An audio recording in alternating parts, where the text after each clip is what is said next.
Republican Congresswoman Marjorie Taylor Greene just spoke to CNN hours after she sent out a scathing rebuke of House Speaker Mike Johnson. The House got back from a two-week break today, and Republicans returned to a letter from the Congresswoman from Georgia escalating her call for Johnson's ouster from the speakership. She also said she would, quote, not tolerate Johnson's expected request to drum up more aid for Ukraine. Greene has been outraged that Johnson cut a deal with Democrats to avoid a government shutdown. Last month, she made the first step to force a floor vote to push him out. Now, CNN's Manu Raju just spoke to Congresswoman Greene, and he joins us live from Capitol Hill. Manu, what did she share with you? Well, she made very clear that she is not backing off her effort. She is trying to lay the groundwork for a vote for his ouster, but she would not say what exactly would propel her to actually call for that vote. She warned Mike Johnson not to move ahead on aid to Ukraine, for instance, saying that essentially that would be making the case for her if he were to go that route, but would not go as far as to saying that specifically is the red line. She said she wants to make the case to her colleagues who, in her view, Mike Johnson has been nothing more than like a Democratic Speaker of the House. The question, will Republicans join her? She didn't say whether or not how many Republicans she would have, but made clear she's ready to move ahead at the appropriate time. So you sent this letter out to your colleagues this morning. What kind of response have you got? Mostly support. It's been pretty incredible. Everyone's flying into town today, though, so I haven't spoken with everyone. But most of the members I've talked to agree with what I've said. They may not come out and publicly say it. Many are relieved I've said it, and I've even heard within the ranks of leadership there's agreement there. So there's agreement from members of the leadership with my saying. Letter, with much of what I said in the letter. This is difficult to do. This is not what I would like to be doing, but I believe it's necessary. This isn't a personal attack against Mike Johnson himself or his staff in any way, but Mike Johnson has completely betrayed our conference. And his leadership cannot be allowed to continue going forward in this manner. What you've been saying that since you introduced this resolution a couple weeks ago. What's holding you back from actually calling for a vote here? Well, you know, Manu, I really respect my conference. And in my letter, I laid out how I am a team player and the ways that I have supported our majority. I'm one of the few members that has paid all of my NRCC dues. I fought for this majority. I'm fighting for the next majority. I know how critical that is. And in doing so, I don't want to throw our conference into chaos. Mike Johnson has already done that. We are a conference in chaos right now because our Republican Speaker of the House is passing major bills without the majority of the majority's support. In doing so, respecting my conference and the other members in the conference, I need to communicate with them. And so I wrote that letter today, laying out all the reasons with specific examples that no one can argue with, so that they can understand my reasoning, have time to think it over, and we can come together and start talking about this. I also put it out publicly because I think it's important for the American people to read. I don't want them to just see us up here fighting constantly, because one of the things that people want is they want us to figure out how to get along in Washington, work together, and do the right thing. And, you know, I come from a business background, and the way you get a job done for your customers, I view the American people as our customers, is we have to work together. So this letter to my colleagues is the beginning of that. First, we admit the problems. First, we admit the wrongs, and then we come up with a plan for change. I'm working on the changes that I would like to see, and I'll be proposing with my colleagues, and I look forward to talking with them about that. Is it changes in terms of specific people who would be the next Speaker of the House? I haven't gotten to that step yet, but that may be something I move toward. Of course, that would be private conversations in our conference. I personally would love it if a Speaker of the House is chosen by a public vote, but it's not that way. The Speaker of the House is chosen by the majority and control in Congress, and that is a private vote that starts within the conference itself. So those are conversations we have to have privately first. But you know what? I'm very transparent with the people. I will be communicating my thoughts and plans going forward, of course, with my district. That's why I had a town hall last night before I came to Washington this week.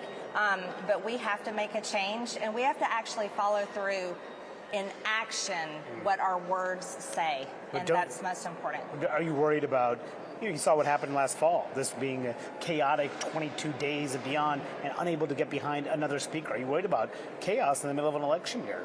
Well, of course I'm worried about chaos in an election year. Mike Johnson has put us into chaos.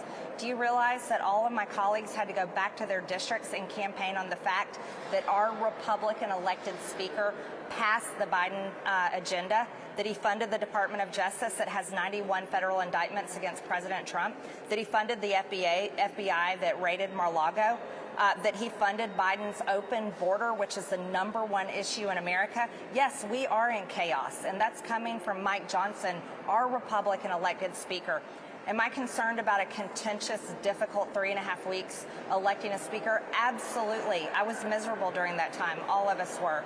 I'm not going to throw our conference into chaos. I will not give our majority to the Democrats, but I will work this process respectfully with my colleagues. But I am not backing away of leading this, and I am not backing down from having those difficult conversations. That's what comes with leadership, and my colleagues need to be ready and be prepared for that.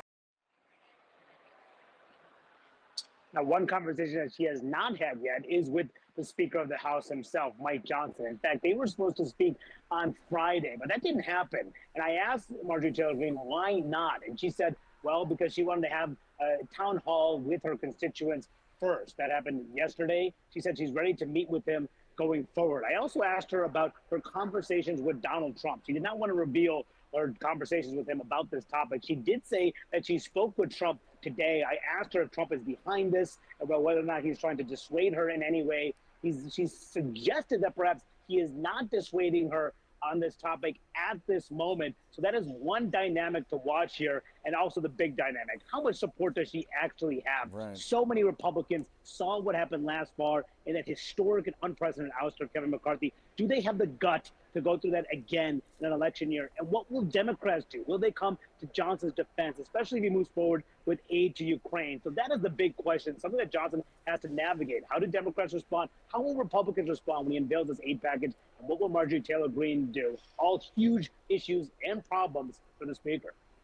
Yeah, potentially way more chaos ahead. Manu, a couple things. I found it fascinating that in her response to you, she said that this wasn't a personal attack on Speaker Johnson, and then she went on to describe his action by coming to this deal with Democrats as a betrayal. She calls him a Democrat, which in MAGA world is a pejorative. It's almost offensive, right? I'm wondering, as she says that she's waiting to see what he does on aid to Ukraine, what's your understanding of where negotiations stand right now, where the conversation stands right now about potentially bringing more Ukraine aid to the floor? Yeah, that is uncertain. What we know is that the Speaker is trying to move forward with an aid package to Ukraine that is different, that will pass the Senate. That was a $95 billion bill that passed 2 months ago that included Ukraine, Israel, and Taiwan aid. It did not have anything to deal with the border because Mike Johnson, along with Donald Trump, killed a bipartisan border security deal. Johnson now is trying to narrow that Senate aid package on Ukraine aid, also trying to add some other provisions in there, including potentially a loan to Ukraine, as well as some other provisions dealing with the border security, potentially codifying that Trump-era remain in Mexico policy. But when I asked her about that too, would she be open to anything about Ukraine, Marjorie Taylor Greene made it clear. She said that is not going to do anything to change her mind. In fact, she said that would make her case for her. So Johnson would have to consider that. But there's so much pressure right now on Johnson from Senate Republicans like Mitch McConnell, who are calling on him to act,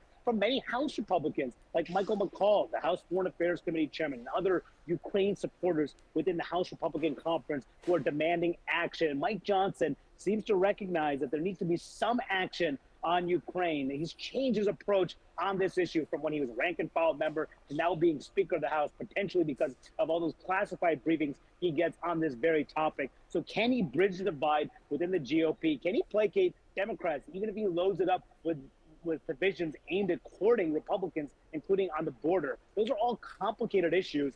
And also, can he get it through the House and then back through the Senate and over to the president's desk in time to make a difference in the war in Ukraine? Those are all very weighty issues that the Speaker is now contemplating, is now trying to navigate within this bitterly divided Republican conference. And oh yeah, he is very narrow room to maneuver here, given the fact that in just a couple of weeks, he will only have one vote to spare on the Republican side of the aisle. So you can see there the dynamics are very complicated, to say the least, for Mike Johnson.